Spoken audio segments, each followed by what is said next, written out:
Future vlogger tayo mga kabeshi. Hi guys! Hi guys! So bumili ako nitong Nilas Puto, Binyan.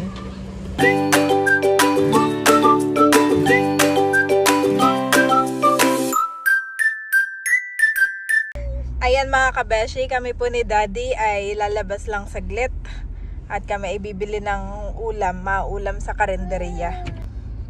At gawa ng hindi pa po kami nakakapamalengke. Bale mamaya pa lang kami pupunta doon sa Tagaytay Wet Market para bumili ng sili. Kaya ngayon ay yes, ulam. Kasama po namin si Andres. Bibili muna ng luto. Mamaya ng hapon magluto. Andres, pagka nakapamalengke na. Dapat ay dadaan tayo nung pauwi tayo sa Dinahican. Ay kaya lang ay ang lakas naman ng ulan. Kaya in-avoid na muna namin ang dumiretso na tayo. Next time pala Daddy, dapat lagi lang tayo may dalang Styrofoam. Styrofoam, yep. Para anytime na uuwi, merong styrofoam na lalagyan mo ng yelo. Oo. Tapos merong kadong isda. Oo nga.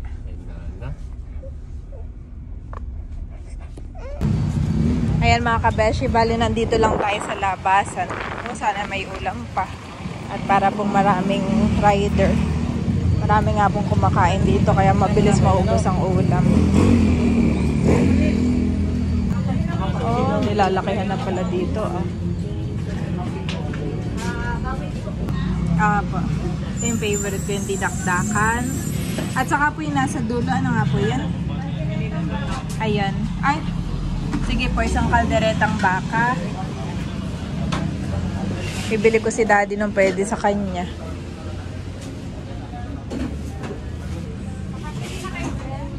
Yung isang kaldereta.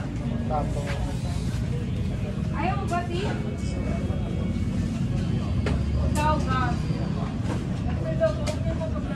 Dinuguan. Bawal din kay Daddy. May dinuguan ay bawal din kay Daddy. Mahirap pa lang may gout. Ito bawal din kay Daddy. So yun, naka-order na ako mga kabeshi. In-order ko yung dinakdakan, beef steak, at saka umorder akong isang ulam para kay Daddy. Menudo. Nakabili na ako mga kabeshi. At tayo pauwi na ulit. Mabilis lang po ako doon.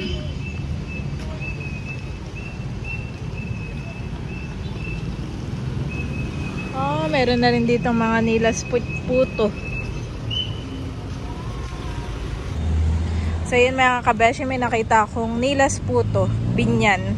Ayun po ang alam ko yung masarap. Kaya bibili na rin ako para sa aming merienda.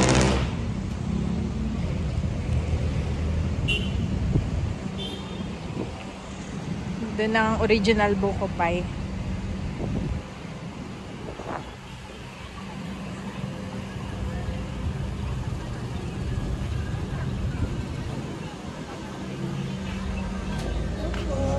Magkano po yung ganito? 150 ma'am. Tapos, ano po ito? Sapin-sapin, ma'am. Sapin-sapin. Ito? Ito po ay, regular cheese po. Puto, Binyan. Magkano yung ganito? 185 po. 185. Magkaiba to, no? Opo. Mas Sige. masarap naman po ito. Ang alin? Ito naman. Alin ang bestseller niya ito? Ito po. Ay. Parehas bestseller. Opo, pati po yung salted egg. Wala na din po eh. May salted egg pa nito. Ito yung regular lang. Yung nasa ilalim, parehas lang. Ano na po yan? Kasi ubus na po. Okay. Oo nga eh. Alin kaya muna? Try nyo dalawa. Try ko muna ito. Isa po. Bali 185 po. Slice po natin lang. Bago po ito. Bago po. Sige po. So, bumili ako nitong Nilas Puto, Binyan. Bago lang kayo dito, no? Parang, sige. Salamat. So, ayan mga kabeshi, bumili rin ako nitong Nilas Puto, Binyan. Wow. Since 1925 pa pala ito. Nakalagay dito sa box. Ito nga po yung lagi kong naririnig. sa mga taga Binyan. Uwi na tayo at tayo kumain na ng lunch. 1 hour later. Ayan mga kabeshi, bali igagawa ko po ng snack si Bobby. Dapat ito sanang avocado ang aking imamash, kaya lang ay hilaw pa. Kaya ito munang apple. Hiniram ko muna ito kay Andres. Ito po mga gamit ko ay napakuluan ko na at matagal naming hindi ginamit. Parang may kalahating buwan din. Ay, parang mga 1 taon pala.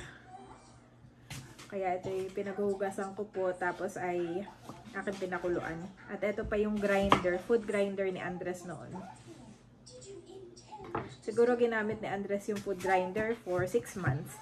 Nakatulong din sa amin sa paggagawa ko ng pagmamash ko ng mga ng potato, carrots, kamote, apple, yung pinaka-favorite ni Andres noon. Babalatan ko lang tong apple.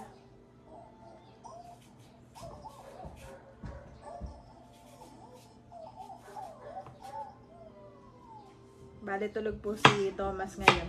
At si Thomas ay malaki na talaga siyang kakain. Pala ito. Ayan. 1 buong apple po ang ibibigay ko kay Thomas. Pero hindi ko ubusin. Depende kung kaya niyang kainin lahat. Ibang appetite niya.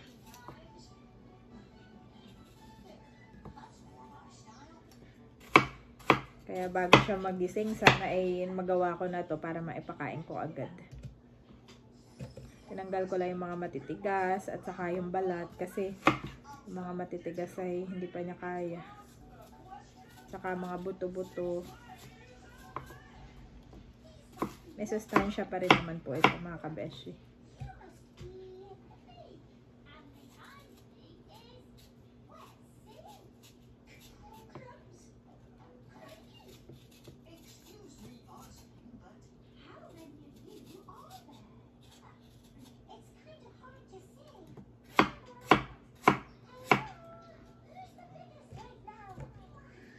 Tatakpan ko lang. Tapos ay lalagyan ko lang to ng tubig. Nagpatulong po ako kay Daddy at hindi ko maikabit. Parang medyo makunat yun na hindi ko mailak. Tagal kasi natin hindi ginamit yan, no? Nakalak na yan. Dun yan. At tatanggalin mo na. Ah, ganyan. Di ba may tubig yan? May tubig ito. Tapos ay dapat nakatapat dito. Tapos doon ano yung usok. Parang ini-steam mo. Tapos i-grind mo to. Oo, saka may gagrind. Ay, dapat wala yun. Ang alin. Kasi, I-steam mo muna. steam muna tapos saka grind. Saka mo itataktak dito. Oo. Okay. Ayan, ano, parang lock, parang nag-loose na.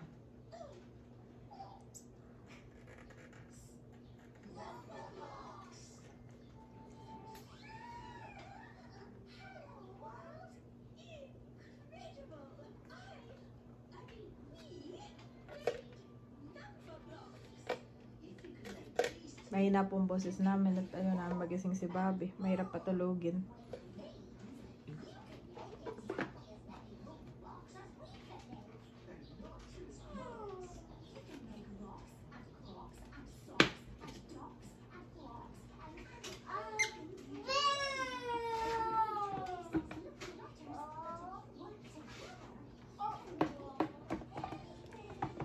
Wow, gising na nga, Dad. Gising na nga si Bobby. Yan. Thank you. Hoy, nagising ng Bobby namin. Love ng mami. Yan. So, ito mga kabeshi. Okay pa naman po. Naandar pa, Daddy. Waiting lang tayo, Bobby, okay? At itong mga balat ng apple ay ang gagawin ko po ay lalagay ko dun sa aming mga tanim, pampataba din ito. So ayan mga kabeshi, kumukulo na po itong ating apple. At akin na pong papatihin. At saka i-grind ko naman. Buksan lang natin. Wow. Mabilis lang po ito maluto. Ayan, malambot na po. Ayan, bali sinali na natin dito at akin ang i-grind. Nalak ko na at i-grind naman natin.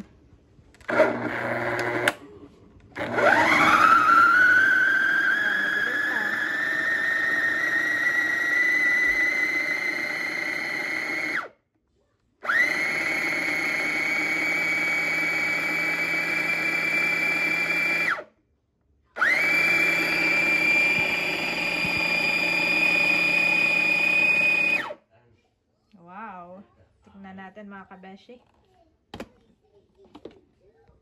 Wow, luto na po. Pwede nang palamigin at patikim kay Bobby. So, ayan po mga kabeshi, nahati ko na sa 3 portion itong pagkain ni Bobby. Meron tayong kakainin na niya ngayon. Tapos, ito ay mga pang siguro ay mamaya ulit at saka yung iba ay bukas na. Mami! Mami! Kay Bobby ito. Tapos mamaya pagpunta namin ni Daddy sa palengke, ibibili ko naman siya ng iba pa niyang kailangan katulad ng kamote, potato, saka carrots. Okay. Bobby! Naka-plate. Bobby! Aba. Ito po ang aming magugutamin na Bobby. Ilalak lang kita. Marunong na po ito umupo.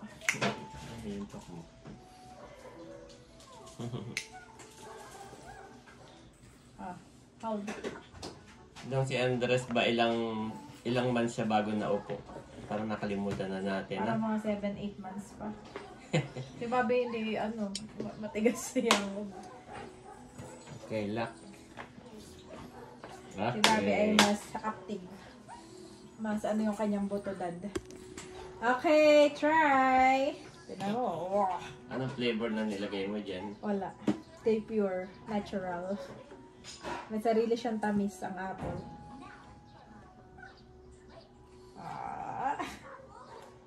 Apple. Di sila yung avocado ang gusto kong una ipakain. Para walang lasa sana. Eh, kaya lang ay hindi pa hinog. Kaya ito na lang muna.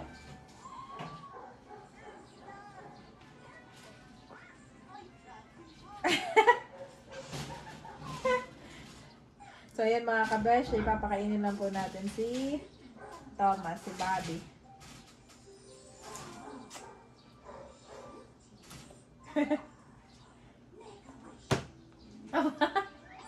May paghampas pa sa nababagalan pa sa mami. Pwede ko rin naman ito ilagay sa pacifier mo, tapos may ipip ka. Opo. Pwede ko rin siyang ilagay. Basta nabibiling pacifier para may naiipip po si Bobby.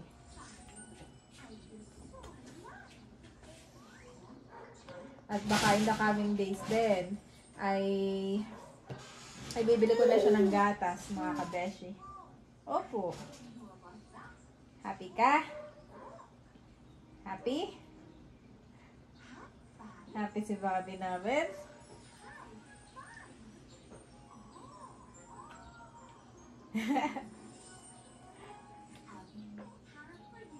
Lumapit lang ang kuya dito kanina. Tinignan ko anong kinakain mo. Tapos umalis na lang ulit. Tinignan lang ni Andres kung ano yung kinakain po ni Bobby. Tapos ay umalis na. Hindi na interesado. At ang alam niyang apple ay yung ini-slice.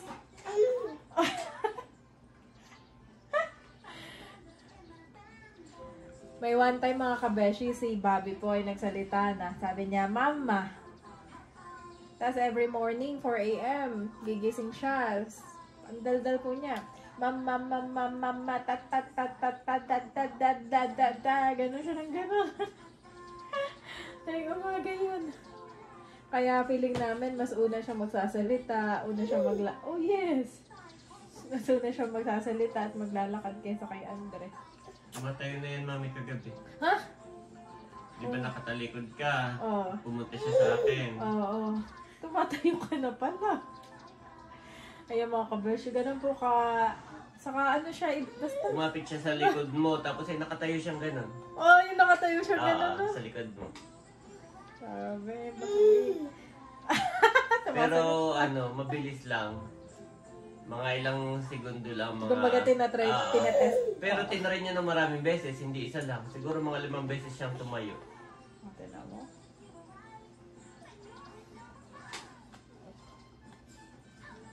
Tapos alam niya na yung bed, pupunta siya sa akin, tapos pupunta siya sa'yo. Alam na niya, no? Gapang-gapang siya. So, ganun mga kabeshi, kilala na niya si Daddy, kilalang kilala niya na ako. Si Mama Sonia, kilalang kilala na niya din. Pati ang Kuya Andres.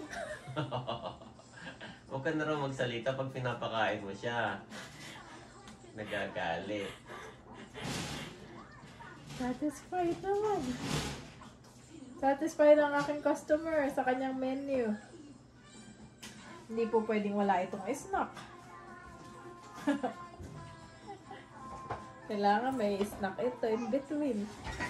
Iniisip ko na nga daddy na iniisip ko na nga daddy na ibili ito ng gatas.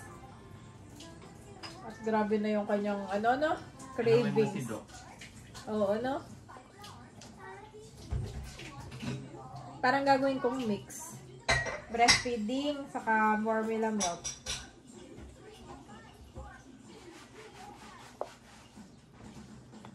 Tanong muna natin sa kanyang pedya. Pwede naman yun, kaya lang ay tatanong muna natin.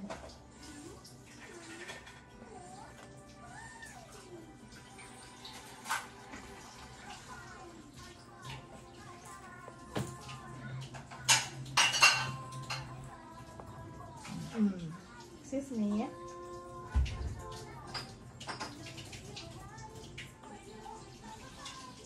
Si Bobby po ay magsa 7 months pa lang mga kabeshi.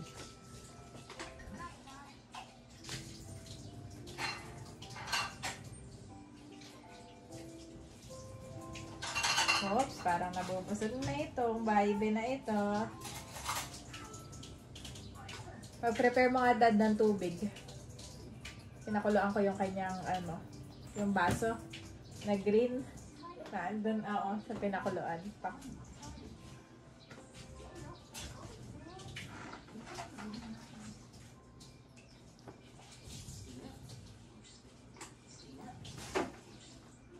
Magpe-prepare ka ng daddy ng water.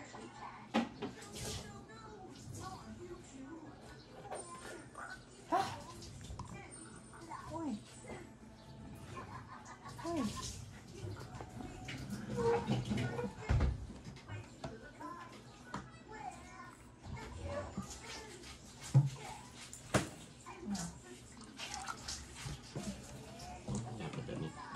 Okay lang.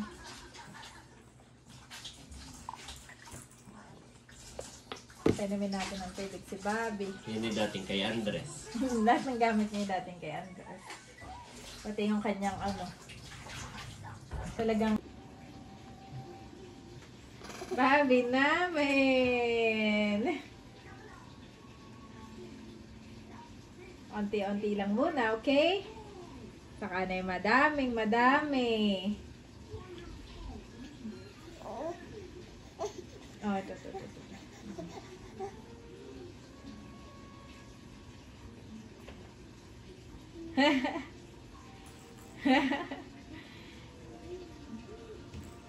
Aba! Gusto siya na magsusubo.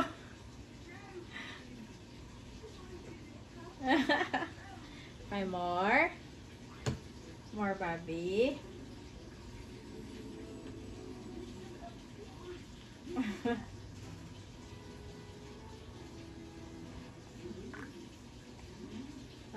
Tama na muna. So, ayan pa mga kabeshi. Enough na muna ang pagkain ni Bobby. Nakainom na ng tubig ito. Salamat po sa inyo pong panonood sa aming YouTube channel. God bless po sa lahat. Thank you sa inyo pong pag-like and subscribe. Meanwhile, May vlogger po dito mga kabeshi. Ako nagulat at kanina pa siya. Hi guys, no? Hi guys, yung pala yan. Ulit mo, may malab. Hi guys. Bigla na. May future vlogger tayo mga kabeshi. Hi guys! Hi guys! Hi guys! Hi guys! Hi guys! Hi guys, I am Ai. Welcome back to my channel. Hi.